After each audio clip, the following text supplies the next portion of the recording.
Hello, my dear students. In the last class, we are discussing about the various things in connection with the check. Check is one of the important. I am already mentioned that check is one of the important negotiable instrument. Check is nothing but it is a negotiable instrument that contain an unconditional order to the bank to pay a certain sum mentioned in instrument from the drawer's account to the person to whom it is issued or the order of the specified person or bearer. That is known as check. ಆತ್ಮೀಯ ವಿದ್ಯಾರ್ಥಿಗಳೇ, ನಾನು ಕಳೆದ ತರಗತಿಯಲ್ಲಿ ಈ ಚೆಕ್ಕುಗಳ ಬಗ್ಗೆ ನಿಮಗೆ ತಿಳಿಸಿದ್ದೆ. Check ಅಂದರೆ ಬೇರೆ ಏನೂ ಕೂಡ ಇದು ನೆಗೋಷಿಯಬಲ್ ಇನ್ಸ್ಟ್ರೂಮೆಂಟ್ ಅಂತ ಕರೀತಾರೆ. ಅಂದರೆ ಈ ನೆಗೋಷಿಯಬಲ್ ಇನ್ಸ್ಟ್ರೂಮೆಂಟ್ ಕಾಯ್ದೆಯ ವ್ಯಾಪ್ತಿಗೆ ಬರುತ್ತೆ. ಇದು ಚೆಕ್ ಅಂದರೆ ಒಬ್ಬ ಬ್ಯಾಂಕಿನಲ್ಲಿ ಖಾತೆಯನ್ನು ಹೊಂದಿರುವಂಥ ವ್ಯಕ್ತಿ ಆತ ಏನು ಮಾಡ್ತಾನೆ, ಬ್ಯಾಂಕರ್ನಿಗೆ ತಾನು ಸೂಚಿಸಿದಂತಹ ವ್ಯಕ್ತಿಗೆ ಹಣವನ್ನು ನೀಡುವಂತೆ ಅಥವಾ ಚೆಕ್ಕನ್ನು ಯಾರು ಬ್ಯಾಂಕಿಗೆ ತರ್ತಾರೆ, ಅದು ಪ್ರೆಸೆಂಟ್ ಮಾಡ್ತಾರೆ, ಬ್ಯಾಂಕಿಗೆ ಯಾರು ಹಾಜರುಪಡಿಸ್ತಾರೆ ಅವರಿಗೆ ಹಣವನ್ನು ನೀಡಿದಂಥ ಒಂದು ಲಿಖಿತ ಆದೇಶವಾಗಿದೆ ಅಂತ ನಾವು ಈಗಾಗಲೇ ಹೇಳಿದ್ದೆ. ಹಾಗಾಗಿ ಇವತ್ತಿನ ತರಗತಿಯಲ್ಲಿ ಚೆಕ್ಕಿಗೆ ಸಂಬಂಧಪಟ್ಟಂಥ ಕೆಲವು ವ್ಯಾಖ್ಯೆಗಳು ಏನಿದೆ ಅದರ ಬಗ್ಗೆ ನಾವೀಗ ಚರ್ಚೆ ಮಾಡಬೇಕು. One of the important definition given in connection with the cheque is check is an instrument in writing. Check is an instrument in writing containing an unconditional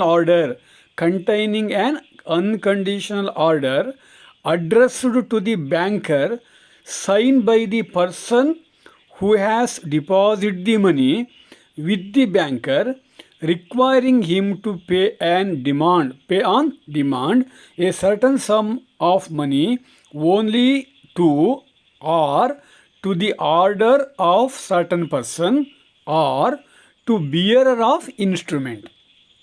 That is known as check. According to this particular definition, check is nothing but it is an unconditional order. Check is an unconditional order addressed to the banker.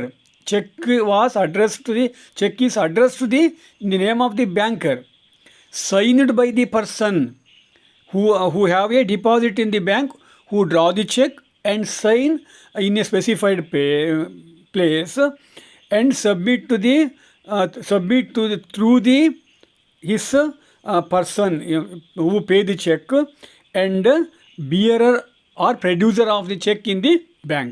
That is known as check. Check is nothing but it is a written unconditional order.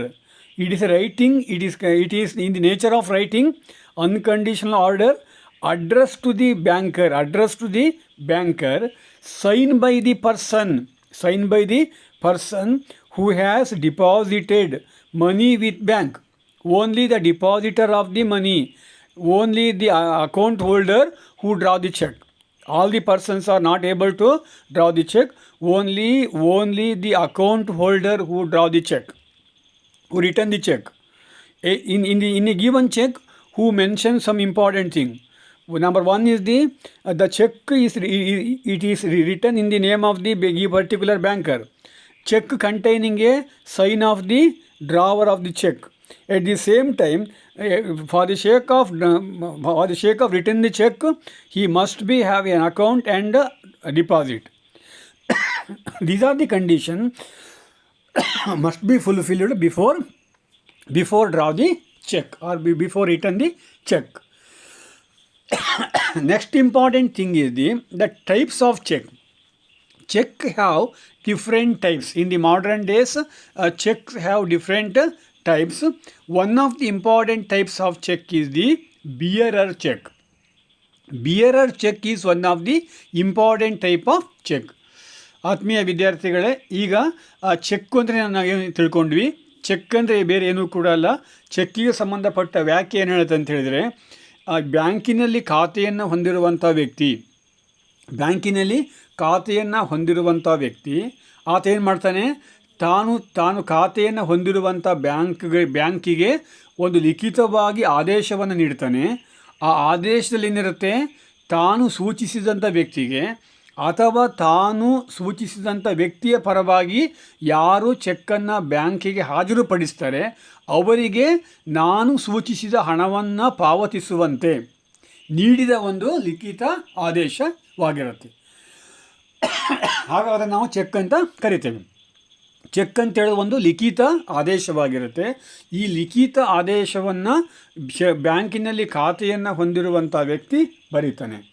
ಹಾಗಾಗಿ ಅದನ್ನು check ಅಂತ ನಾವು ಕರಿಬೇಕಾಗುತ್ತೆ. ಒಟ್ಟಾರೆಯಾಗಿ check ಅಂತೇಳೋದು negotiable instrument ಕಾಯ್ದೆಯ ವ್ಯಾಪ್ತಿಗೆ ಬರುವಂತಹ ಒಂದು ಸಲಕರಣೆಯಾಗಿದೆ. ಈಗ ನಾವು ನೆಕ್ಸ್ಟು ಚೆಕ್ಕಿನ ವಿಧಗಳು, ಯಾವ ಯಾವ ರೀತಿಯ ಚೆಕ್ಗಳನ್ನು ನಾವು ಹಾಜರುಪಡಿಸ್ಬೋದು ಎನ್ನುವುದರ ಬಗ್ಗೆ ನಾವು ನಿಮಗೆ ತಿಳಿಸ್ಬೇಕಾಗತ್ತೆ. ಚೆಕ್ಕಿನ ವಿಧಗಳಲ್ಲಿ ಭಾಳ ಪ್ರಮುಖವಾದಂಥ ಒಂದು ವಿಧ ಅಂತ ಹೇಳಿದರೆ ಬಿಯರರ್ ಚೆಕ್ ಅಂತ. BEARER, bearer check. Bearer check is one of the important type of check. On the check, a particular word is to be mentioned. That is the bearer. When the word bearer appeared on the face of the check are not cancelled, the check is called bearer check. Bearer check is a type of check. In a given face of the check, the word bearer is mentioned. In a given check, the bearer word is to be mentioned. The bearer check is payable to the person specified therein or to any other else who present it to the bank for payment. However, such checks are risky. This is because if such checks are lost, the finder of the check can collect payment from the bank.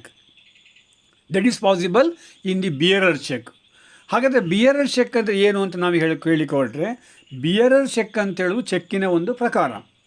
ಇಲ್ಲೇನಾಗಿರುತ್ತೆ, ಇಂತಹ ಚೆಕ್ಕಿನ ಮೇಲ್ಭಾಗದಲ್ಲಿ ಅಥವಾ ಇಂತಹ ಚೆಕ್ಕಿನ ಅದರ ಒಂದು ಫೇಸ್ನಲ್ಲಿ, ಅದರ ಒಂದು ಮೇಲ್ಭಾಗದಲ್ಲಿ ಬಿಯರರ್ ಅಂತ ಒಂದು ವರ್ಡನ್ನು ಬರೆದಿರ್ತಾರೆ. ಬಿಯರರ್ ಅಂದರೆ ಕನ್ನಡ ಏನು ಇರೋದಿಲ್ಲ, ಹಾಗೆ ಹೇಳಿ ಬಿಯರರ್ ಚೆಕ್ ಅಂತ ಹೇಳ್ತಾರೆ. ಚೆಕ್ಕಿನ ಮೇಲ್ಭಾಗದಲ್ಲಿ ಬಿಯರರ್, BEARER ಎನ್ನುವಂಥ ಒಂದು ಪದ ಇರುತ್ತೆ. ಅದರ ಅರ್ಥ ಏನು, ಈ ಚೆಕ್ಕನ್ನು ಯಾರ ಹೆಸರಿಗೆ ಬರೆಯಲಾಗುತ್ತೆ ಅಥವಾ ಈ ಚೆಕ್ಕನ್ನು ಯಾರು ಬ್ಯಾಂಕಿಗೆ ಹಾಜರುಪಡಿಸ್ತಾರೆ ಅವರಿಗೆ ಹಣವನ್ನು ಪಾವತಿಸುವಂತೆ ನೀಡಿದ ಆದೇಶವಾಗಿರುತ್ತೆ. ಅಂದರೆ ಬಿಯರರ್ ಚೆಕ್ಕನ್ನು ನೀವು ಕೊಟ್ಟರೆ, ನೀವು ಯಾರ ಹೆಸರಿಗೆ ಚೆಕ್ಕನ್ನು ಬರೆದಿರ್ತೀರೋ ಅವರೇ ನೇರವಾಗಿ ಬ್ಯಾಂಕಿಗೆ ಹೋಗಿ ಹಣವನ್ನು ಪಡ್ಕೊಳ್ಬೋದು. ಆತ ಅವರ ಪರವಾಗಿ ಬೇರೆಯವರನ್ನು ಕಳಿಸಿ ಅವರ ಮೂಲಕನೂ ಕೂಡ ಹಣ ಪಡ್ಕೊಳ್ಬೋದು. ಯಾರ ಕೇಸ್ನಲ್ಲಿ? ಬಿಯರರ್ ಚೆಕ್ಕಲ್ಲಿ. ಹಾಗಾಗಿ ಸ್ವಲ್ಪ ಇದು ಅಪಾಯದ ಒಂದು ಚೆಕ್ ಆಗಿರುತ್ತೆ. ಯಾಕೆಂದರೆ ನೀವೇನಾದರೂ ಚೆಕ್ಕನ್ನು ಕಳ್ಕೊಂಡ್ರೆ ನೀವು ಬ್ಯಾಂಕಿಗೆ ತಿಳಿಸುವ ಮುನ್ನ ಆ ವ್ಯಕ್ತಿ, ಚೆಕ್ಕನ್ನು ಯಾರು ಸಿಕ್ಕಿರುತ್ತೆ ಆ ವ್ಯಕ್ತಿ ಬ್ಯಾಂಕಿಗೆ ಚೆಕ್ಕನ್ನು ಹಾಜರುಪಡಿಸಿ ಹಣವನ್ನು ತೆಗೆದುಕೊಳ್ಳುವಂಥ ಅಪಾಯ ಈ ಒಂದು ಬಿಯರರ್ ಚೆಕ್ಕಲ್ಲಿ ಇರುತ್ತೆ. ಹಾಗಾಗಿ ಬಿಯರರ್ ಚೆಕ್ಕನ್ನು ನೀಡುವಂಥದ್ದು ಹೆಚ್ಚು ಸುರಕ್ಷಿತ ಅಲ್ಲ. ಇದು ಒಂದು ರೀತಿಯ ಚೆಕ್ಕಿನ ಪ್ರಕಾರ. The second important type of check, that is order check. Order check is the second important type of check. Then we are trying to understand the meaning of the order check. When the word bearer appearing on the face of the check is cancelled, and when in its place the word or order is written on the face of the check, the check is called as order check. Such a check is payable to the person specified therein as payee or to anyone else to whom it is endorsed. That is known as the order check. Order check is a type of check. In this type of check, instead of bearer, the another word is to be used, that is the order. Order is the another word is used on the top of the check. At the same time, in case of order check, only specified person or on behalf of the specified person, on behalf of the signature of the specified person, some other persons also take the money from the bank. That is possible in case of order check. That is the another important type of check. ಚೆಕ್ಕಿನ ಎರಡನೇ ಪ್ರಮುಖವಾದ ಪ್ರಕಾರ ಯಾವುದು ಅಂತ ಹೇಳಿದರೆ, ಇದನ್ನು ನಾವು order check ಅಥವಾ ಆದೇಶ ಚೆಕ್ಕುಗಳು ಅಂತ ಕರಿತೇವೆ. ಈ ಆದೇಶ ಚೆಕ್ಕುಗಳು ಏನಾಗಿರುತ್ತೆ, ಬಿಯರರ್ ಎನ್ನುವಂಥ ಪದಕ್ಕೆ ಬದಲಾಗಿ ನಾನು ಹಿಂದೆ ಹೇಳಿದಂತೆ ಬಿಯರರ್ ಚೆಕ್ನಲ್ಲಿ ಬಿಯರರ್ ಎನ್ನುವಂಥ ಪದವನ್ನು ಬಳಸ್ತಾರೆ. ಆರ್ಡರ್ ಚೆಕ್ನಲ್ಲಿ ಆರ್ಡರ್ ಎನ್ನುವಂಥ ಪದವನ್ನು ಚೆಕ್ಕಿನ ಮೇಲ್ಭಾಗದಲ್ಲಿ ಬರೆದಿರ್ತಾರೆ. ಹಾಗೆ ಬರೆದಾಗ ಯಾರು ಚೆಕ್ಕನ್ನು ಬ್ಯಾಂಕಿಗೆ ಕೊಂಡೊಯ್ತಾರೆ ಅಥವಾ ಯಾರು ಸಂಬಂಧಪಟ್ಟ ವ್ಯಕ್ತಿಯ ಸಹಿಯನ್ನು ಪಡೆದು ಆತನ ಪರವಾಗಿ ಬ್ಯಾಂಕಿಗೆ ಚೆಕ್ಕನ್ನು ಹಾಜರುಪಡಿಸ್ತಾರೆ, ಅವರಿಗೆ ಹಣ ಲಭ್ಯವಾಗುತ್ತೆ. ಎಲ್ಲಿ? ಆರ್ಡರ್ ಚೆಕ್ನಲ್ಲಿ. ಆರ್ಡರ್ ಚೆಕ್ನಲ್ಲಿ ಯಾರಿಗೆ ಚೆಕ್ಕನ್ನು ನಾವು ಬರೆಯಲಾಗತ್ತೆ ಅದೇ ವ್ಯಕ್ತಿಗೆ ಬ್ಯಾಂಕಿಗೆ ಹೋಗ್ಬೋದು. ಆತ ಏನು ಮಾಡ್ಬೋದು, ಆ ಹಣವನ್ನು ಪಡ್ಕೊಳ್ಬೋದು. ಅಥವಾ ಆತನ ಸಿಗ್ನೇಚರು ಚೆಕ್ಕಿನ ಮೇಲೆ ಹಾಕ್ಸ್ಕೊಂಡ್ಬಿಟ್ಟು ಇನ್ನೊಬ್ಬ ವ್ಯಕ್ತಿಯೂ ಕೂಡ ಹಣವನ್ನು ಪಡ್ಕೊಳ್ಬೋದು. ಇದು the second important type of check, that is the order check. The third important type of check is the uncrossed check or open check. Uncrossed check or open check. When a check is not crossed is known as open check or uncrossed check. The payment of such check can obtained at the counter of the bank. An open check may be bearer check or an order check. That is the third important type of check. Uncrossed check. Uncrossed check is another important type of check. It is not crossed. The two lines are not cross the check in the top of the check. That is known as the uncrossed check. ಅಂದರೆ ಇದನ್ನು ಅನ್ಕ್ರಾಸ್ಡ್ check ಅಂತ ಹೇಳ್ತಾರೆ, ಅಥವಾ ಇದನ್ನು cross ಮಾಡದೇ ಇರುವಂಥ check ಅಂತ ಹೇಳ್ತಾರೆ. ಸಾಮಾನ್ಯವಾಗಿ ಯಾವ ಚೆಕ್ಕನ್ನು ನಾವು ಕ್ರಾಸ್ ಮಾಡ್ತೇವೆ ಅಂದರೆ ಚೆಕ್ಕಿನ ಎಡಭಾಗದಲ್ಲಿ ಎರಡು ಗೆರೆಯನ್ನು ಎಳೆದುಬಿಟ್ಟು ಅದನ್ನು ಕ್ರಾಸ್ ಚೆಕ್ ಆಗುತ್ತೆ. ಆದರೆ ಈ ಚೆಕ್ಕನ್ನು ನಾವು ಕ್ರಾಸ್ ಮಾಡದೇ ಇದ್ದರೆ, ಎರಡು ಗೆರೆಯನ್ನು ಎಳೆದೇ ಇದ್ದರೆ, ಕೇವಲ ಸಂಬಂಧಪಟ್ಟಂತಹ ಕಾಲಮ್ಗಳನ್ನು ಮಾತ್ರ ಫಿಲ್ ಮಾಡಿಬಿಟ್ಟು ಬ್ಯಾಂಕಿಗೆ ಹಾಜರುಪಡಿಸಿದರೆ ಯಾರು ಹಾಜರುಪಡಿಸ್ತಾರೆ ಅವರು ಬ್ಯಾಂಕಿನ ಕೌಂಟರ್ನಲ್ಲಿ ನೇರವಾಗಿ ಹಣವನ್ನು ಪಡೆಯುವಂಥ ವ್ಯವಸ್ಥೆ ಈ ಒಂದು ಅನ್ಕ್ರಾಸ್ಡ್ ಚೆಕ್ಕಲ್ಲಿ ಇರುತ್ತೆ. The fourth important type of check, that is the crossed check. Crossed check is the another important type of check. Under the crossed check, two lines are drawn in the left portion, top of the left portion of the check.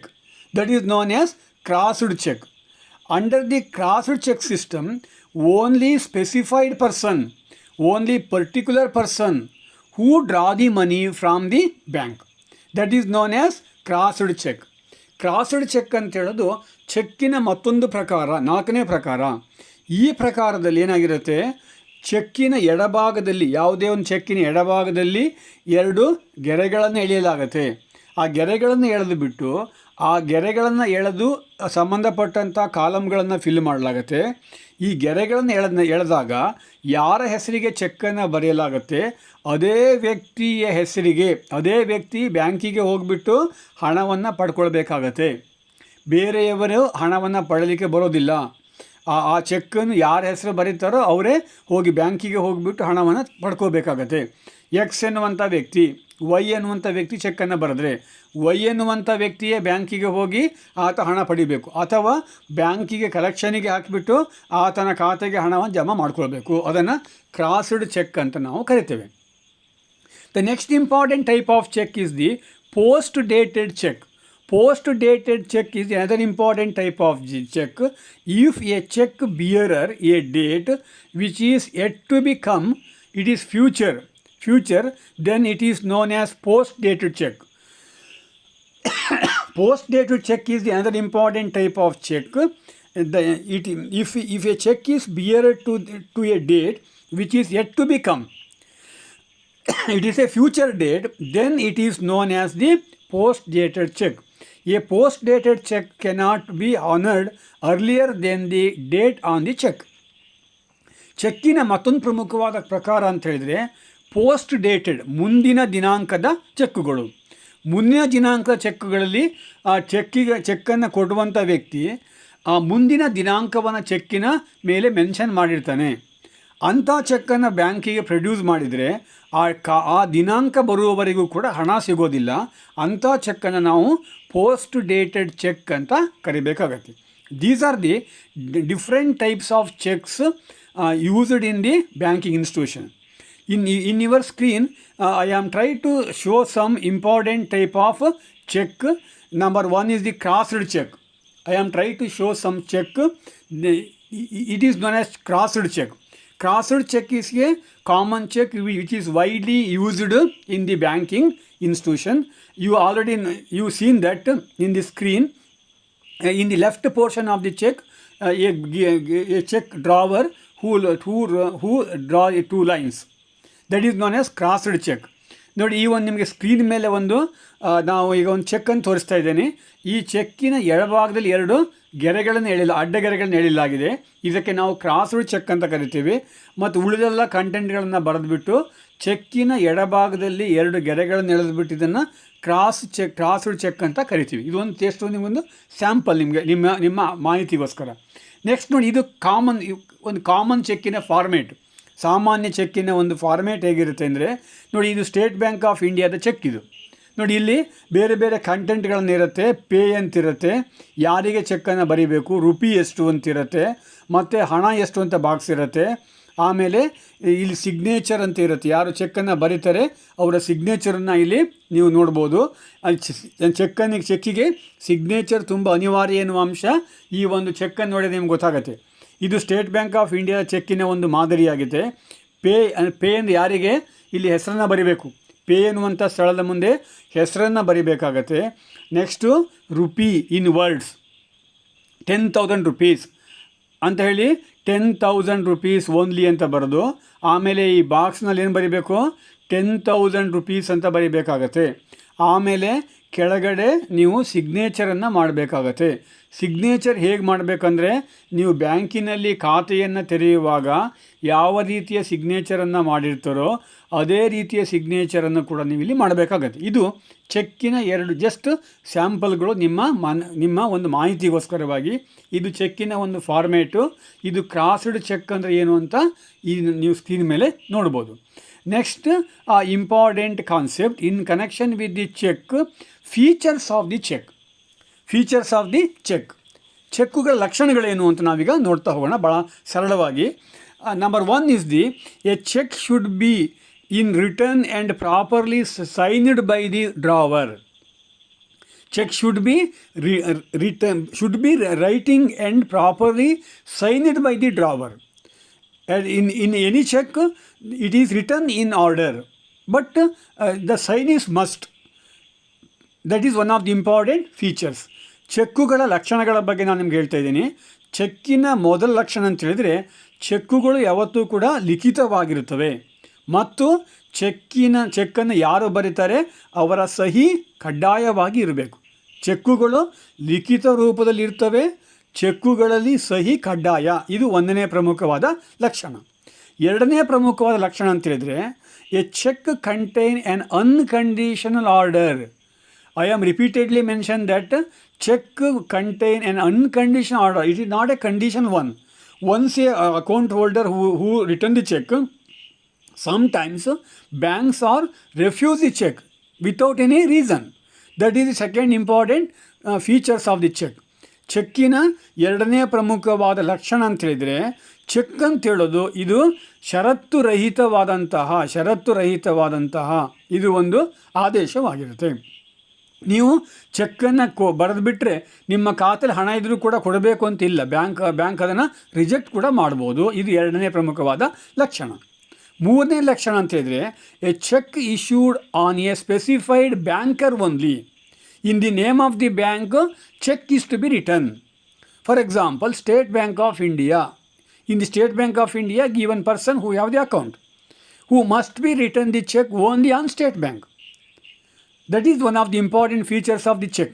ಚೆಕ್ಕಿನ ಮತ್ತೊಂದು ಪ್ರಮುಖವಾದ ಲಕ್ಷಣ ಅಂತ ಹೇಳಿದರೆ, ಚೆಕ್ಕುಗಳನ್ನು ಕೇವಲ ಬ್ಯಾಂಕರನ ಹೆಸರಿಗೆ ಮಾತ್ರ ಬರೆಯಬಹುದು. ಬ್ಯಾಂಕರಂದು ಯಾವುದೋ ಬ್ಯಾಂಕಿನ ಖಾತೆಯ ನಿರ್ವಹಣೆ ಮಾಡುವಂಥ ವ್ಯಕ್ತಿಗೆ ಬ್ಯಾಂಕರ್ ಅಂತ ಕರಿತೇವೆ. ಆತನ ಹೆಸರಿಗೆ ಮಾತ್ರ ಚೆಕ್ಕನ್ನು ನೀವು ಬರೀಬೇಕಾಗತ್ತೆ. Next, the fourth important features of the cheque is the amount specified is always certain and should be clearly mentioned both in figure and words. ಅಂದರೆ ಚೆಕ್ಕಿನಲ್ಲಿ ನೀವು ಬರೆದಂತಹ, ಚೆಕ್ಕಿನ ಮೇಲೆ ಬರೆದಂತಹ ಅಮೌಂಟ್ ಇದೆಯಲ್ಲ, ಇಲ್ಲಿ ಯಾವುದೇ ಗೊಂದಲ ಇರಬಾರ್ದು. ಚೆಕ್ಕಿನ ಮೊತ್ತದಲ್ಲಿ ಯಾವುದೇ ಗೊಂದಲ ಇರಬಾರ್ದು. ಅದು ಇನ್ ರೈಟಿಂಗ್ ಅಥವಾ ಅದು ಬರಹ ರೂಪದಲ್ಲಿ ಇನ್ ಫಿಗರಲ್ಲಿ ಇರಬೇಕು, ಮತ್ತು ಹಾಗೆ ಇನ್ ವರ್ಡ್ಸಲ್ಲೂ ಕೂಡ ಇರಬೇಕಾಗತ್ತೆ. ಇನ್ ಫಿಗರ್ ಆ್ಯಂಡ್ ವರ್ಡ್ಸಲ್ಲಿ ಎರಡಲ್ಲೂ ಕೂಡ ಅದನ್ನು ಬರಿಬೇಕಾಗತ್ತೆ. That is one of the important features. The next important feature of the cheque is the payee of the cheque is always certain. Payee means who are the beneficiaries of the check. That is always certain. There is no question of confusion at all. ಚೆಕ್ಕನ್ನು ನೀವು ಯಾರಿಗೆ ಬರಿತಾ ಇದ್ದೀರೋ ಆತನ ಹೆಸರು ಇಲ್ಲಿ ಗೊಂದಲಕ್ಕೆ ಒಳಗಾಗದ ರೀತಿಯಲ್ಲಿ ಇರಬೇಕಾಗತ್ತೆ. ಅಲ್ಲಿ ಸ್ಪೆಲ್ಲಿಂಗ್ ಇರ್ಬೋದು ಅಥವಾ ಆತನ ಹೆಸರು ಇರ್ಬೋದು, ಅಲ್ಲಿ ಯಾವುದನ್ನು ಕೂಡ ನೀವು ತಪ್ಪಾಗಿ ಬರೀಬಾರ್ದು, ಅದನ್ನು ಸರಿಯಾಗಿ ಬರೀಬೇಕಾಗತ್ತೆ. That is one of the important features of the cheque. These are the various features of a check. The next important concept is the parties of the check. In a given check, we have seen the three parties. Number one is the drawer. Drawer is a party of a check. Drawer means who written the check, who's namely called as drawer. Drawer is one of the important parties of the check, who must have a bank account. Who written the check? That is one of the important parties of the check. ಈಗ ನಾವು ಚೆಕ್ಕುಗಳಿಗೆ ಸಂಬಂಧಪಟ್ಟಂತೆ ಲಕ್ಷಣಗಳನ್ನ ಅರ್ಥ ಮಾಡ್ಕೊಂಡ್ವಿ. ಈಗ ಚೆಕ್ಕುಗಳಿಗೆ ಸಂಬಂಧಪಟ್ಟಂತೆ ಅರ್ಥ ಮಾಡಿಕೊಳ್ಬೇಕಾದ ಮತ್ತೊಂದು ಅಂಶ ಅಂತ ಹೇಳಿದರೆ, ಚೆಕ್ಕಿನಲ್ಲಿರುವಂತಹ ಪಾರ್ಟಿಗಳು ಯಾರು, ಎಷ್ಟು ಜನ ಚೆಕ್ಕಿನಲ್ಲಿ ಚೆಕ್ಕಿನ ಭಾಗಿದಾರರು, ಚೆಕ್ಕುಗಳ ಭಾಗಿದಾರರು ಅಂತ ಬೇಕಾದ್ರೆ ಹೇಳ್ಬೋದು, ಅಥವಾ ಪಾರ್ಟೀಸ್ ಆಫ್ ದಿ ಚೆಕ್ ಅಂತ ಹೇಳ್ತೀವಿ. ಅದರಲ್ಲಿ ಒಬ್ಬರು ಯಾರಂದರೆ ಚೆಕ್ಕನ್ನು ಬರೆಯುವಂಥ ವ್ಯಕ್ತಿ, ಅದನ್ನು ನಾವು ಡ್ರಾವರ್ ಅಂತ ಕರಿತೀವಿ. ಡ್ರಾವರ್ ಅಂದ್ರೇನು? ಚೆಕ್ಕನ್ನು ಬರೆಯುವಂಥ ವ್ಯಕ್ತಿ. ಯಾರು ಬ್ಯಾಂಕಿನಲ್ಲಿ ಖಾತೆಯನ್ನು ಹೊಂದಿರ್ತಾನೆ ಆತನು ಮಾತ್ರ ಚೆಕ್ಕನ್ನು ಬರಿಬೋದು, ಆತನಿಗೆ ನಾವು ಡ್ರಾವರ್ ಅಂತ ಕರಿತೀವಿ. Is one of the important parties of the cheque. ಈಗ ಫಾರ್ ಎಕ್ಸಾಂಪಲ್, ನಾನು ಬ್ಯಾಂಕಿನಲ್ಲಿ ಖಾತೆ ಹೊಂದಿದರೆ ನನಗೆ ಚೆಕ್ ಬುಕ್ಕನ್ನು ಕೊಟ್ಟಿರ್ತಾರೆ, ನಾನು ಚೆಕ್ಕನ್ನು ಬರಿಬೋದು, ನನ್ನನ್ನು ಈ ಡ್ರಾವರ್ ಅಂತ ಕರೀತಾರೆ. ಹಾಗಾಗಿ ನಾವು ಚೆಕ್ಕನ್ನು ಬರೆಯುವಂಥ ವ್ಯಕ್ತಿ ಅಂತ ಅದನ್ನು ಕನ್ನಡದಲ್ಲಿ ಹೇಳ್ತೇವೆ. ಎರಡನೇ ಪ್ರಮುಖವಾದಂಥ ಪಾರ್ಟಿ ಯಾರು ಅಂದರೆ drawee. Drawee is the party upon whom the check is drawn. Usually the drawee is the bank. The second important parties of the check is the drawee. Drawee means on whom the check is drawn. For usually bank is the drawee. Who is responsible for payment? That is the drawee. ಈಗ ಚೆಕ್ಕಿನ ಎರಡನೇ ಪ್ರಮುಖವಾದ party ಯಾರು ಅಂದರೆ ಈ ಡ್ರಾಯಿ ಅಂತ ಹೇಳ್ತಾರೆ. ಅಂದರೆ ಈ ಚೆಕ್ ಹಣವನ್ನು ಪಾವತಿಸುವಂಥ ವ್ಯಕ್ತಿ. ಡ್ರಾಯಿ ಅಂದರೆ ಯಾರು? ಹಣವನ್ನು ಪಾವತಿಸುವಂಥ ವ್ಯಕ್ತಿ. ಈಗ ಯಾರು ಹಣ ಪಾವತಿ ಮಾಡ್ತಾರೆ? ಸಾಮಾನ್ಯವಾಗಿ ಬ್ಯಾಂಕ್ಗಳು ಹಣ ಪಾವತಿ ಮಾಡ್ತಾರೆ. ಅಂದರೆ ಯಾವ ಬ್ಯಾಂಕಿನಲ್ಲಿ ಖಾತೆಯನ್ನು ಹೊಂದಿರುವ ಗ್ರಾಹಕರು ಚೆಕ್ಕನ್ನು ಬರೆದಾಗ ಆ ಚೆಕ್ಕು ಬ್ಯಾಂಕಿಗೆ ಬಂದಾಗ ಆ ಬ್ಯಾಂಕುಗಳು ಹಣವನ್ನು ಅವರು ಕೊಡುವ ಜವಾಬ್ದಾರಿ ಹೊಂದಿರ್ತಾರೆ. ಹಾಗಾಗಿ ಅವರನ್ನು ನಾವು ಡ್ರಾಯಿ ಅಂತ ಕರಿತೀವಿ. ಇದು ಎರಡನೇ ಪ್ರಮುಖವಾದ party. The third important party involving in the transaction of check, that is the payee. Payee is the third important party that is involving in the check transaction. Payee is the party who present the check for payment. Payee is the party who present the check for payment. He is a person who receives money from the bank. He is the party in favor of whom check is issued. The payee is a person whose name is mentioned in the check. If the check is made payable to self, the drawer himself become the payee. ಈಗ ನೋಡಿ, ಪೇಯಿ ಅಂತೇಳೋದು ಅಂದರೆ ಚೆಕ್ಕಿನಿಂದ ಹಣವನ್ನು ಪಡೆಯುವಂಥ ವ್ಯಕ್ತಿ, ಅದರ ಚೆಕ್ಕಿನ ಫಲಾನುಭವಿ ಅಂತ ನಾವು ಹೇಳ್ತೀವಿ. ಪೇಯಿ ಅಂದ್ರೇನು? ಫಲಾನುಭವಿ. ಫಲಾನುಭವಿ ಯಾರಾಗಿರ್ತಾರೆ? ಯಾರ ಹೆಸರಿಗೆ ಚೆಕ್ಕನ್ನು ಬರೆಯಲಾಗತ್ತೆ. ಈಗ ಫಾರ್ ಎಕ್ಸಾಂಪಲ್, ಈಗ ಎಕ್ಸ್ ಎನ್ನುವಂಥ ವ್ಯಕ್ತಿ ಬ್ಯಾಂಕ್ನಲ್ಲಿ ಖಾತೆ ಹೊಂದಿರ್ತಾನೆ, ವೈ ಎನ್ನುವಂಥ ವ್ಯಕ್ತಿಗೆ ಚೆಕ್ಕನ್ನು ಬರೀತಾನೆ, ವೈಗೆ ಹಣ ಕೊಡಬೇಕಾಗಿರುತ್ತೆ, ಚೆಕ್ಕನ್ನು ಬರೀತಾನೆ. ಹಾಗೆ ವೈ ಎನ್ನುವಂಥ ವ್ಯಕ್ತಿಯನ್ನು ನಾವು ಫಲಾನುಭವಿ ಅಂತ ಕರಿತೀವಿ. ಅಂದರೆ ಫಲಾನುಭವಿ ಅಂದರೆ ಬ್ಯಾಂಕಿನಿಂದ ಹಣವನ್ನು ಪಡೆದುಕೊಂಡು ಹೋಗುವಂತಹ ವ್ಯಕ್ತಿ, ಅವನನ್ನು ಫಲಾನುಭವಿ ಅಂತ ಕರಿತೀವಿ. These are the 3 important parties are involving in the cheque transaction.